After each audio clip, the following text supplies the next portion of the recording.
एक बार की बात है जब महात्मा गौतम बुद्ध जी अपने शिष्यों के साथ धर्म प्रचार प्रसार के लिए पूरे भारत देश में भ्रमण करने के लिए निकले थे। उसी दौरान वह एक जंगल से गुजर रहे थे। तभी उन्हें बड़ी जोर की प्यास लगी। उन्होंने अपने एक शिष्य से कहा कि हे शिष्य, जाओ और मेरे लिए पानी की कोई व्यवस्था करो, पानी लेकर आओ कहीं से। उनका वह शिष्य तुरंत ही निकल पड़ा। पानी की तलाश में कुछ दूर निकल जाने पर उसे एक नदी दिखाई देती है, लेकिन उस शिष्य ने देखा कि नदी में बहुत से लोग नहा रहे हैं। नदी में कुछ लोग पशुओं को धो रहे थे, नदी में कुछ औरतें कपड़े धो रही थीं, कुछ लोग बर्तन धो रहे थे, वगैरह वगैरह। अर्थात वह नदी का पानी बहुत ही ज़्यादा गंदा दिखाई दे रहा था। वह शिष्य समझ नहीं पा रहा था कि उस गंदे पानी को कैसे अपने गुरु के पास ले जाएं, क्योंकि इस नदी का पानी तो बहुत ही ज़्यादा गंदा है। वह पानी पीने के योग्य नहीं है। अर्थात वह शिष्य निराश होकर वापस अपने गुरु के पास चला गया। गौतम बुद्ध जी से उस गंदे पानी के बारे में बताया और उसने यह भी बताया कि यहाँ पर आसपास में और कोई भी ऐसा पानी नहीं है जो पीने के योग्य है। फिर महात्मा गौतम बुद्ध ने अपने एक दूसरे शिष्य से आग्रह किया, जाओ और कहीं से पानी लेकर आओ। उनका दूसरा शिष्य निकल पड़ा पानी की खोज में। उसने भी आसपास पहुँच छानबीन करने के बाद यह निष्कर्ष पाया कि सचमुच में कहीं भी पानी पीने योग्य नहीं है। उनका यह दूसरा शिष्य उस नदी के पास जा खड़ा हुआ जहाँ पर उनका पहला शिष्य पानी की तलाश में आया हुआ था। उसने भी सचमुच में वही नज़ारा देखा जो उसके पहले साथी शिष्य ने देखा था कि पानी वहाँ का सचमुच में बहुत ज़्यादा गंदा है। इधर महात्मा गौतम बुद्ध जी पानी का इंतज़ार कर रहे थे। तभी उन्हें यह दिखाई पड़ा कि उनका दूसरा शिष्य पानी लेकर आ रहा है। पास आने के बाद महात्मा गौतम बुद्ध जी ने उससे पूछा कि तुमने यह पानी कहाँ से लाए? आसपास तो कहीं साफ पानी था ही नहीं, फिर तुम यह साफ पानी कहाँ से लेकर आ रहे हो?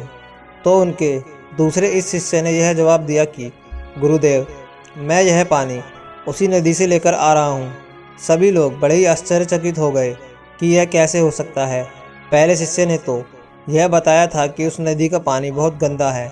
महात्मा गौतम बुद्ध ने अपने इस दूसरे शिष्य से इस साफ पानी का रहस्य पूछा। दूसरे शिष्य ने बड़े ही नम्र भाव से बताया कि मैं भी उस गंदे पानी को देखकर बहुत ही परेशान हो गया था कि अब मैं क्या करूं, साफ पानी कहां से लेकर जाऊं। लेकिन तभी मेरे दिमाग में यह विचार आया कि क्यों ना मैं इन सभी लोगों का यहां से जाने का इंतज़ार करूं।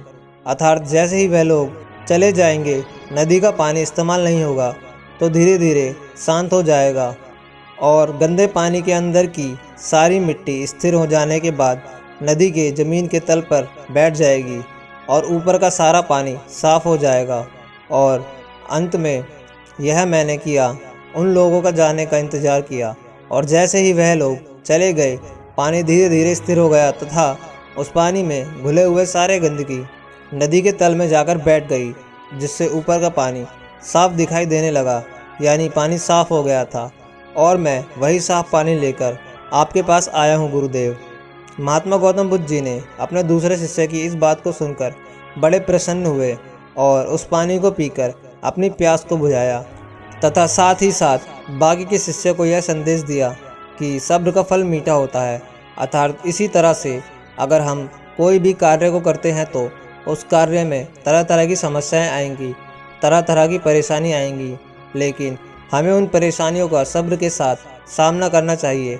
सब्र के साथ अगर हम परेशानी और दुख का सामना करेंगे तो अंत में हम उस परेशानी और दुख से ज़रूर उबर आएंगे।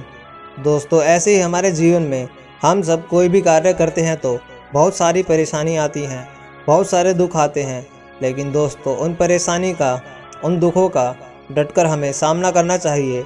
और सामना करते वक्त हमारे पास धैर्य और सब्र की बहुत खास ज़रूरत पड़ेगी।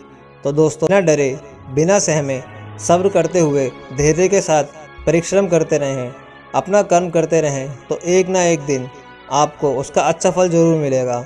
ऐसे ही कहानी देखने के लिए वीडियो को लाइक करें और चैनल को सब्सक्राइब करें।